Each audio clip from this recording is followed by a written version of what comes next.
Good morning mga beloved. Welcome back po. It's 11:20 AM, August 8, 2024. Sa umagang ito, tayo po ay mag-unbox. Samantala, ito po ang aking back pores. At yan ang ating pergola. Medyo maulan po sa araw na ito. 61 degree Fahrenheit po dito sa Aurora, Colorado.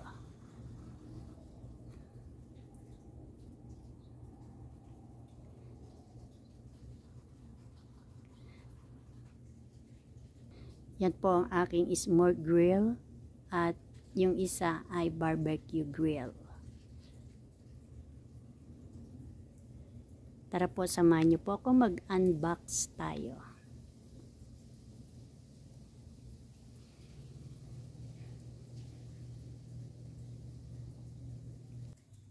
Ito yung aking sibuyas na hindi nagamit. Tumubo na siya. Nagkaroon na siya ng dahon. Naging onion rings na siya, guys. Thanks be to God. 11:27 AM po, guys. Back to unboxing. At ito nga po ang laman ng box na ito. Tumble Vibe. Yan ang takip at mga instructions. May kasama siyang mga operating instruction. Ayan. Art Science of Mass Finishing. Kasama po yan sa box na ito. Kasama din po yan ang instruction for jewelry metal finishing.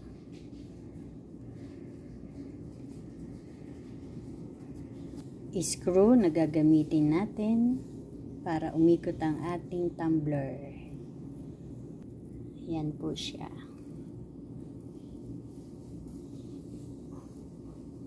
At ito po ang pinaka machine ng ating rock tumbler. Ito na nga po, Tumble Vibe. Yan, naka-attach na rin ang kanyang cord dito.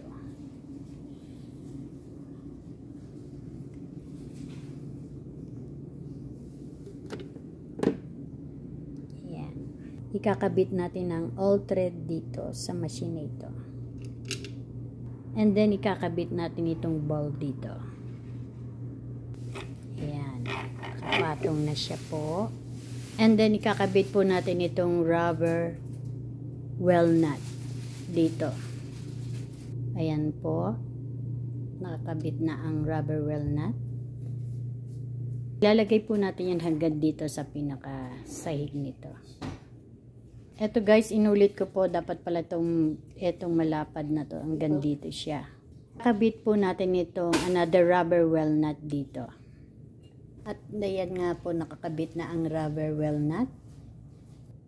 At ito nga po, ikakabit natin ito dito. Ito na nga po, nakakabit na ang hex nut. At isusunod natin ang washer. Ito po ang washer. At yan na nga po, naikabit na natin. Makikita po ninyo, ayan, flat na siyang, dikit na siya.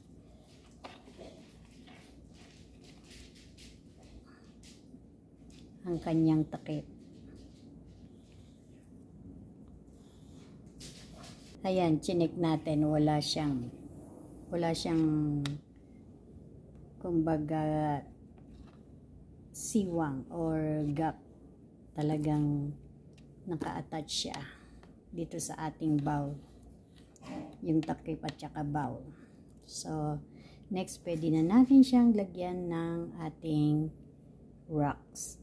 At ayan na nga po. Ito nga po yung gagamitin natin na mga pang polish natin dito sa ating rocks. Binili po natin ito ng separate. Ayan. So guys, reminder lang po, hindi po ito galing sa sponsor. Binili po natin ito. Thanks be to God sa blessings na ito. Isa po ito sa aking hobby. Nakaka-relax po siya. Ang mag-collect ng mga rocks. So guys, first time ko lang po itong inassemble. First time lang po akong gumamit nitong tumble vibe. Kaya sana po tama yung ginawa ko. Ayan, glory to God, hallelujah. Lalagyan natin siya ng mga fortified wood. So guys, ito nilagay na natin ang nakolekt nating mga fortified wood. Mga higit kumulang na 4 pounds po ang timbang niya. So guys, ito po ang gagamitin natin. Maglalagay tayo nito ng mga 3 to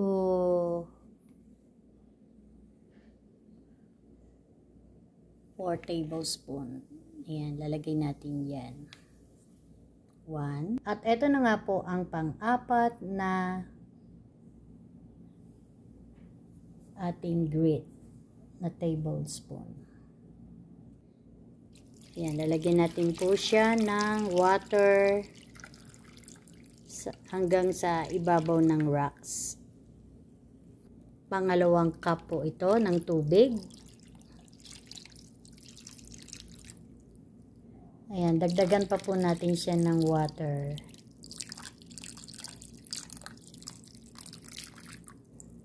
Tatlong cup ang nagamit natin nito.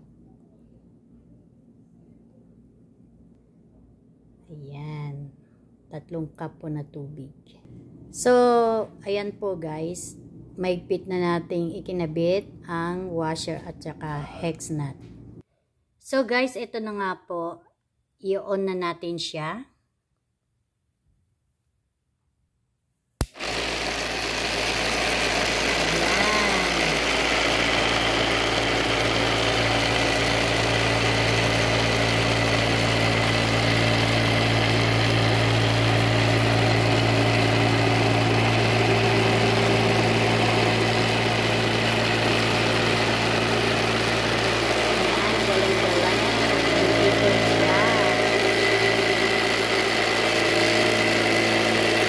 First time ko lang po ito gawin sa araw na ito guys.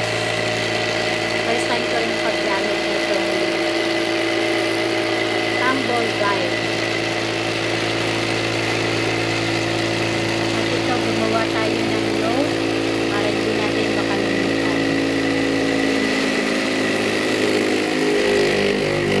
So guys, ulitin ko po ang paglalagay nitong rubber well nut.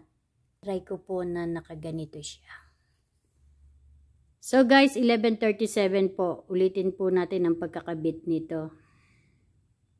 Okay guys, sabi ko naman po sa inyo, hindi ako expert dito. Kaya tinatry natin until ma-perfect natin itong pag-assembly nito. Ating tumble vibe. Again, kakabit po natin itong shaft.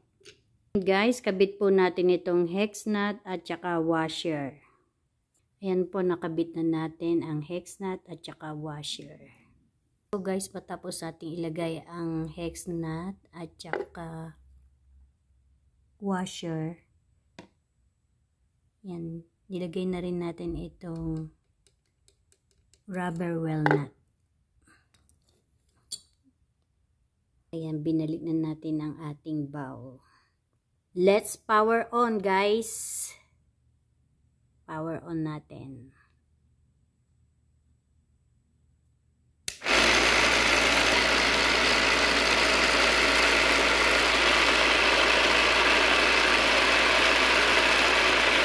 Ayan, nag-experiment tayo guys.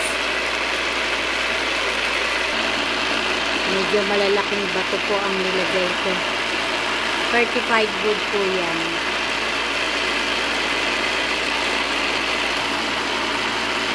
Maingay po ito.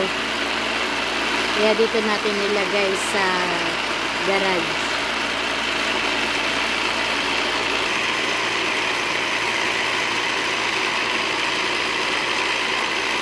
Nagbawas po ako ng tubig guys. Mga 2 cup lang pala kailangan natin. At yan po, wala naman tumatagas na tubig. So, sana po okay. Sana po nagustuhan ninyo itong ating hobby na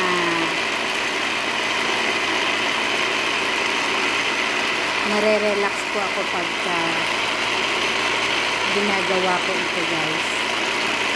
So, ngayon po ay Huwebes, wala po akong pasok. First time ko lang po i-assemble ito. Nag-experiment po tayo. Again, hindi po tayo expert sa pag-assemble nito. Pero bandang huli po, mukhang okay naman po siya. Wala naman tumatagas na tubig na. At yan pong mga petrified wood na yan. Yan po yung mga nakulit natin.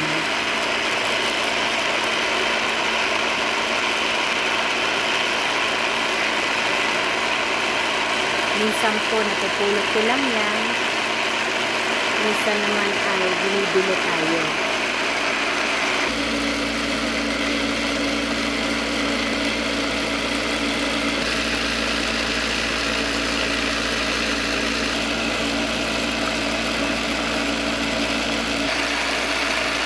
Guys, sana po meron tayong natutunan dito sa petrified wood. 5,000 to 10,000 years pala bago siya maging petrified wood.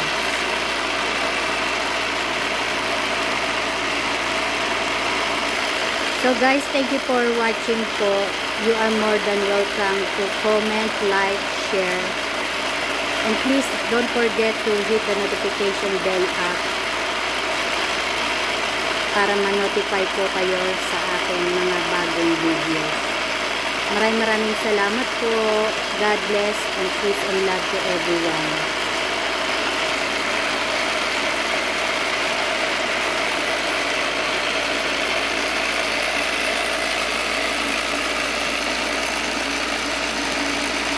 Ang nagastos ko nga po pala dito ay less than $160. Hindi kasama po ang petrified wood. Ito lang pong